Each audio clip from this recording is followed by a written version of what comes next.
We can't say the future without AI. I mean, there's no way around it. 50% of workers now believe AI is going to improve their experience. When I come into the meeting room, I need a way to incorporate my AI with what's going on in the meeting. It's almost a bring your own AI type of a concept. Most of what we do in our day-to-day is going to change significantly.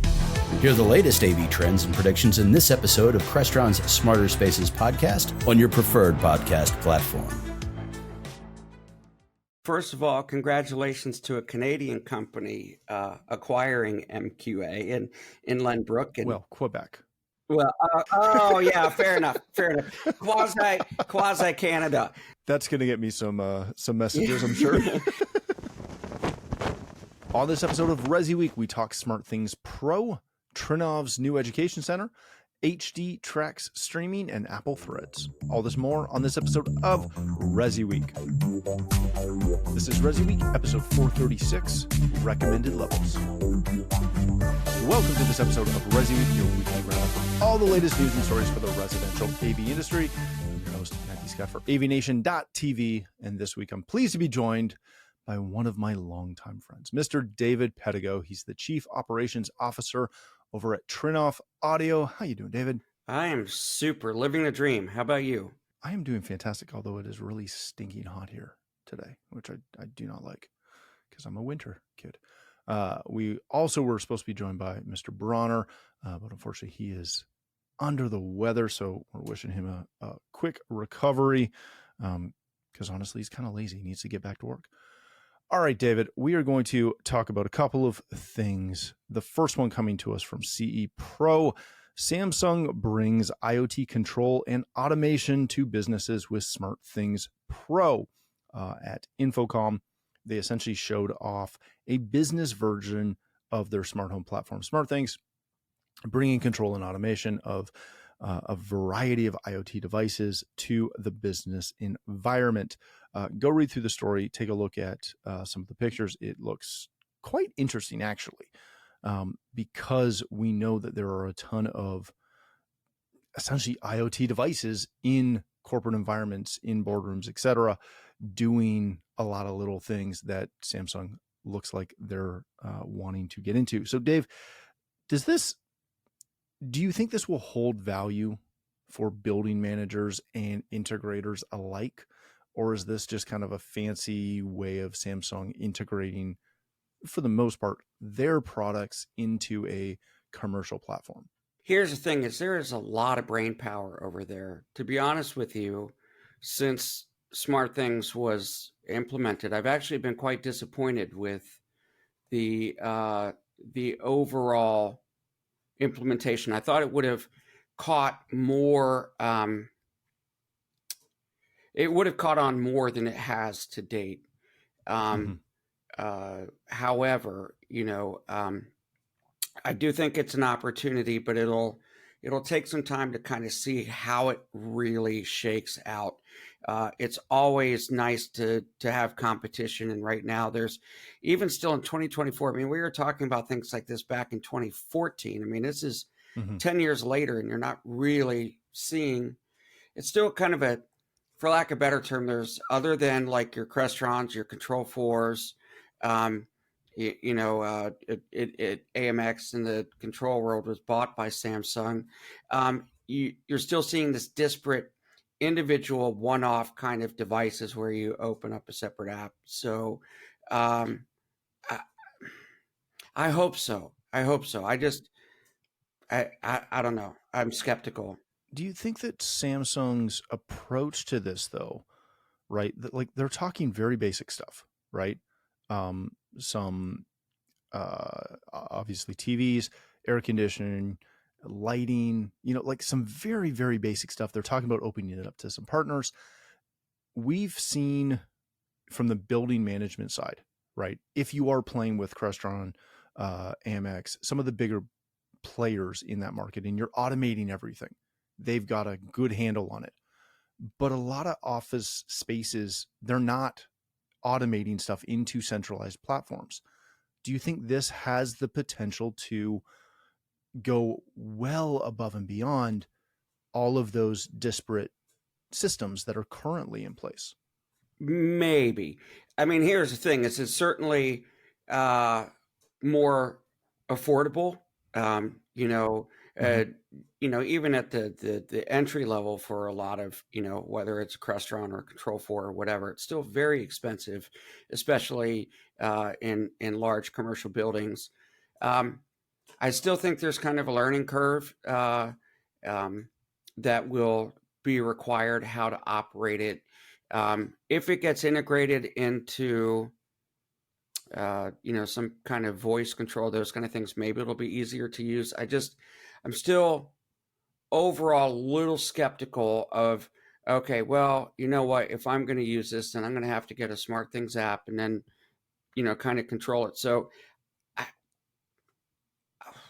I think that there's still some work to be done. I'm hopeful. I guess the best way to say it is I'm hopeful, and it is certainly an opportunity, particularly for tons and tons and tons of businesses that could use basic automation without a, for lack of a better term, automation budget. So perhaps that's kind of where I sit on it, is that because we have a handful of clients that use SmartThings, and they use them in their second properties where they don't need much. They just want to have essentially some remote access to some devices, and it works really well for that. I think if this is something that small and like SMB to the medium-sized business market can look at for, again, some generic information that goes a step beyond their decaying controller, I think it's got a lot of potential. All right, let's change topics for a second. This is also from CE Pro. Trinnov Audio opens their first U.S. office with a singular purpose focused on education. Over the Memorial Day weekend, they held a grand opening event in East Hampton, Connecticut, where they brought in a bunch of partners and industry friends and invited some press. Somehow my invite didn't make it across the border, it seems, but that's okay. Oh, well, we've got one person to blame, and she happens to be on this call. I get it. It's fine. It's perfectly all right. But this is a really big deal for Trinnov. Tell me a little bit about the push to open a showroom, but also the push for that to focus on education. Is that education for end users? Is that education for dealers? Is it a little bit of both? So we've had an office there for years, but we didn't have a theater in a classroom. So over the last year, we've built out the theater in the classroom. And the theater is amazing, actually. It's a 13.8.9 system that has waveforming incorporated. And the goal of the theater, for lack of a better term, is for dealers and end users who would come with dealers.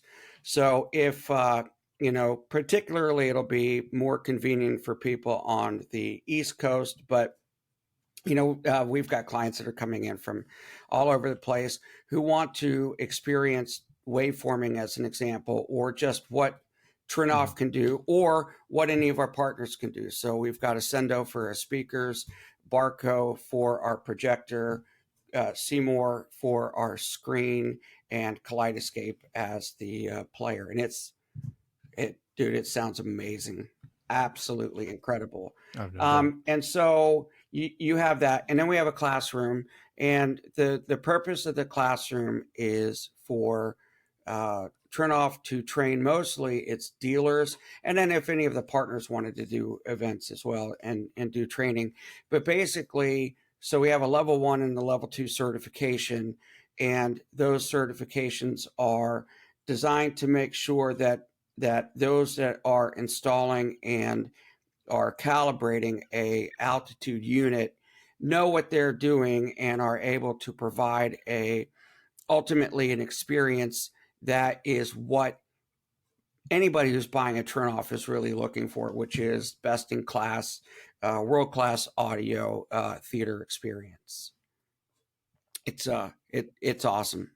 It was definitely one of by far the best demo I heard at Expo last year was the beamforming.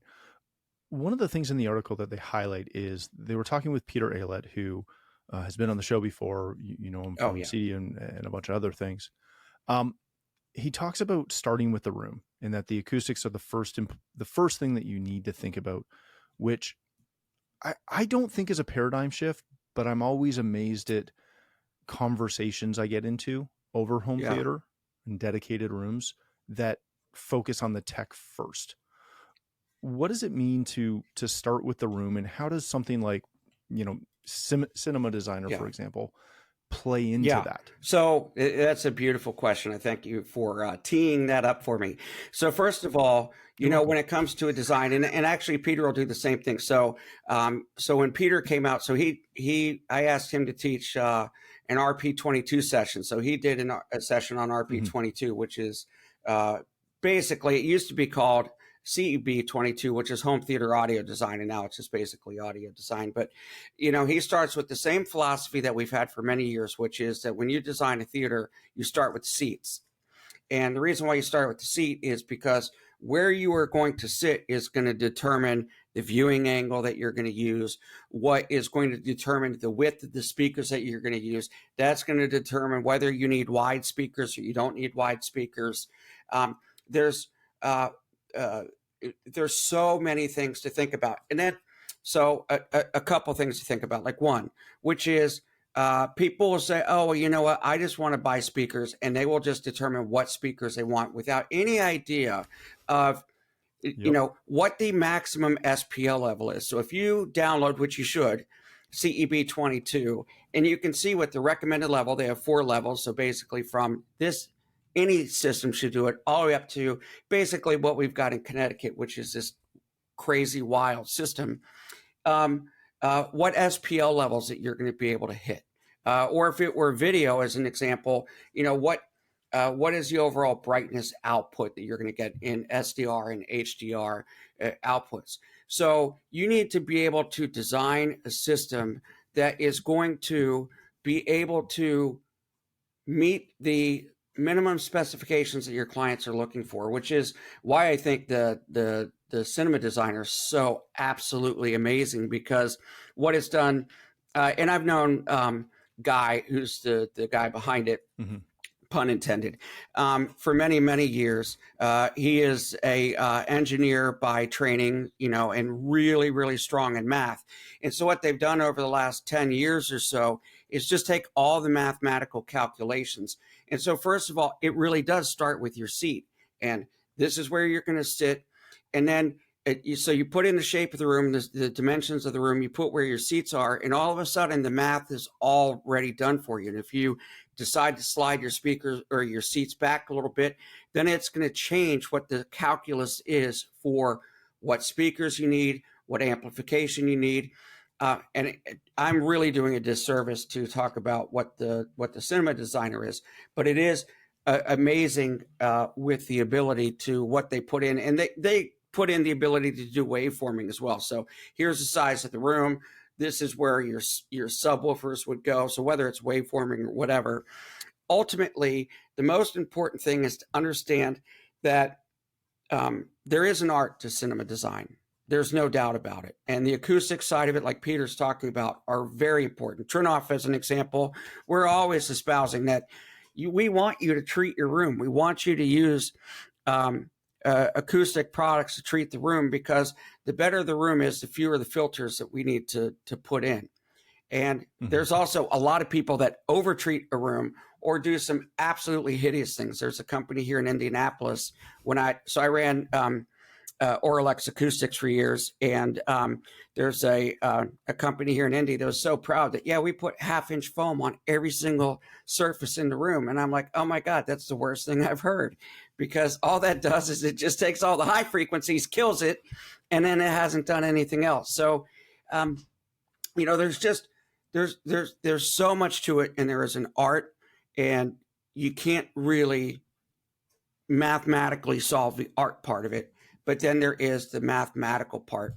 The thing I love about the Cinema Designer is the fact that then like everything's in real time, 3D design, whatever. So then you can basically visualize what the room is like, and it'll ray trace. So like if you want to look at, here's the dispersion pattern of a speaker, you can see what the dispersion pattern of the speaker is to make sure that that is going to actually wind up hitting all of the audience. So there's just, it's just a lot. There's just, you know, I'm a big fan. I might be biased because, you know, Guy is a friend of mine, but it's absolutely incredible. And so, you know, going back to like what Peter says about the design is really important. And it's not just what it looks, or it's not just the equipment. It is the combination of all of those things together. As an example, is like people, one of the things I think that anybody who's doing anything with cinema should understand is they should understand that in order, we perceive something twice as loud at 10 decibels. So 10 dB up, it sounds twice as loud to us. In order to get 10 dB up, you'd have to go up 10 dB, but 3 dB in power is twice as much power. So you think, oh, I want to double how loud it is. Let me just double the wattage output. But no, that only goes up 3 dB and you need to go up 10 dB. So really, in order to get that 10 dB, you're really going up about 800% in power. So, sorry, 3, 2, 4. Yeah, about 8 dB in power. So there's so much to be done. But what Peter did, which was beautiful, is explain what these levels are, and then you can go to Connecticut if you want to, and you can hear what those different levels sound like by, you know, using different presets as an example. Yeah, that's a great example. All right, let's change topics for a second. This comes to us from Residential Tech Today, and Jeremy Glowacki, who's a good friend of the show as well. Lenbrook Media Group has partnered with HD Tracks to create a new streaming service. This will be the first subscription service that will use the application of the Area by MQA Labs codec. They've wanted to launch an HD Tracks streaming service for a while, and they found a partner in Lenbrook to make that happen. As I said, it's the first one to use this new MQA delivery codec, and is supposed to be available in mobile, as well as it will find its way into many of the world's leading high-end audio ecosystems, apps, and brands. Dave, when you see this, I'm excited that HD Tracks is coming out with a streaming service, specifically because they're using the MQA aspect of it. My concern is the lack of transparency on how it will be available and how we'll implement it. What do you see with this as far as coming down the road? And does it have the promise that I want to think it does? So first of all, congratulations to a Canadian company acquiring MQA in Lenbrook. And, well, Quebec. Well, oh yeah, fair enough. Quasi Canada. So that's going to get me some messages, I'm sure. So here's the thing. One is, it's no surprise that Lenbrook is doing this because they acquired MQA. Mm-hmm. So yes, and over the past decade or so, MQA has had a hard time really getting traction because of, you know, various forms. I'm really excited, to be honest with you, about HD Tracks being able to do this. I think that in general, competition is good, and competition in general strives to make everyone better. And so this is, for lack of a better term, a bit of a way to kind of take on Tidal a little bit. As for they're not being transparent about how they're going to transport it, how you can get it, I think the answer is they don't know. So would be. So do you think it's the same for content? Yeah, I mean, there's already a decent amount of content out there in MQA, but then it doesn't have to only be MQA. I am assuming, I read the article, but I'm assuming that that you can do 192.24, well. So it would be, whatever that other competition is. So I don't think that it is it is MQA only. It's just, if you want to get MQA, if you've got an MQA player, to be selfish, Trinnov can decode MQA. It's great. Sorry, I'm not trying to be selfish here, but No, I think it's more. I think HD Tracks has lots of options, and so I think it's more about the 192.24 content with the occasional MQA than anything else. Would be my assumption. I think it's going to take a while for them to form the business models to be able to figure out exactly how they're going to deliver it. So you basically announce that you're doing this, so you can start gaining traction and get partners that are interested. So, and the other thing is to take on Apple Music as well, but that's not doing high res. So I think this is exciting, but I go into it a little skeptical in that I think it's going to take time for them to really figure out exactly how they're going to truly get it to their primary audience, which is going to be the hi-fi market. Yeah, that's this. When I first read the article, that was the first thing that jumped out into my mind, was how that delivery process is going to work, who they're going to be able to offer it through, which again, I know we'll see that as we come. I'm curious if they will go and work with Rune and get that incorporated into Rune, because that would be quite nice, to be honest with you. Yeah, there's a variety of vendors that I'm expecting to see them on. All right, let's hit one last story real quick, just because I have to. This comes to us from CE Pro.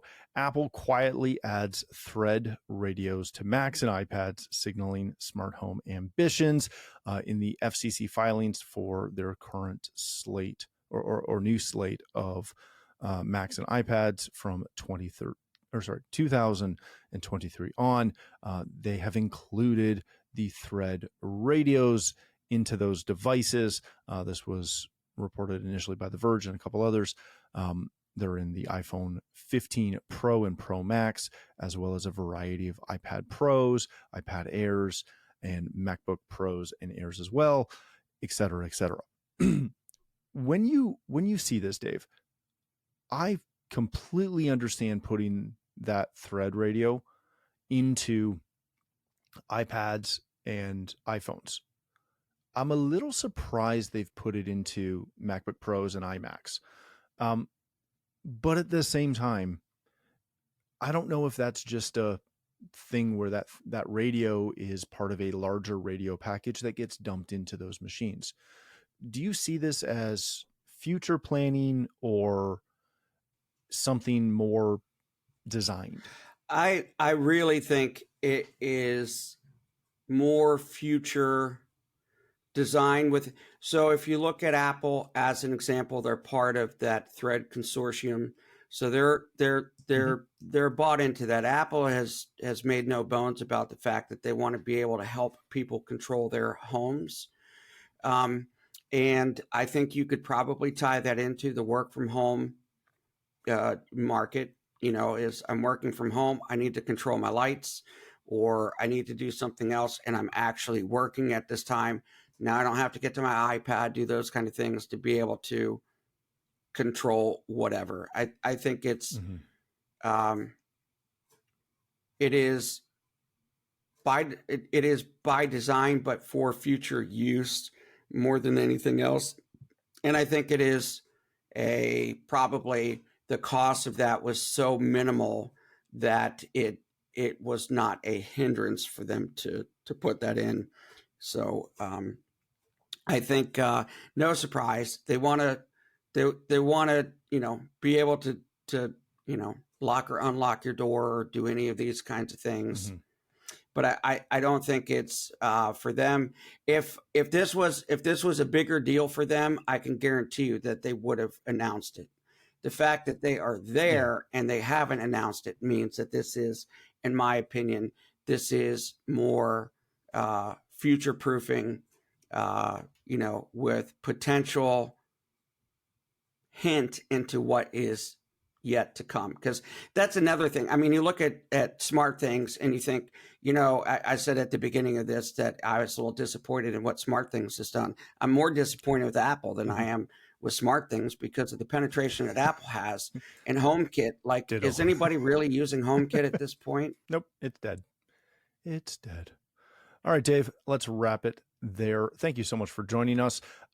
If people want to connect with you, learn more about Trinnov, where can they do that? 2 places. One, on Twitter, X. I refuse to call it X, but whatever you want to call And it. yet, you just did. That's stupid. At Dave Pedigo. And then you can just email me at davepedigo at dave.pedigo@trinnov.com. Excellent. Thank you again for joining us.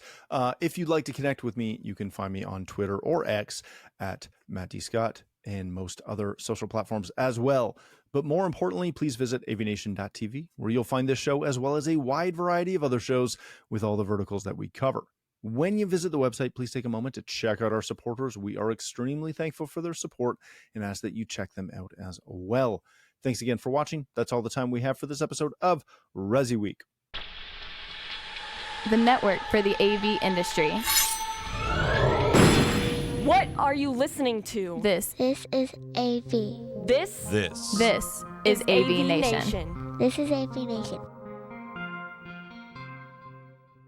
Hi, this is Jennifer Goodyear and Erica Carroll from the Women in AV podcast, where we are encouraged by the incredible stories of women in AV. Listen in on fun, empowering conversations as we chat with inspiring women, breaking barriers and creating their own path in the industry. Check out Women in AV on avnation.tv or wherever you get your podcasts.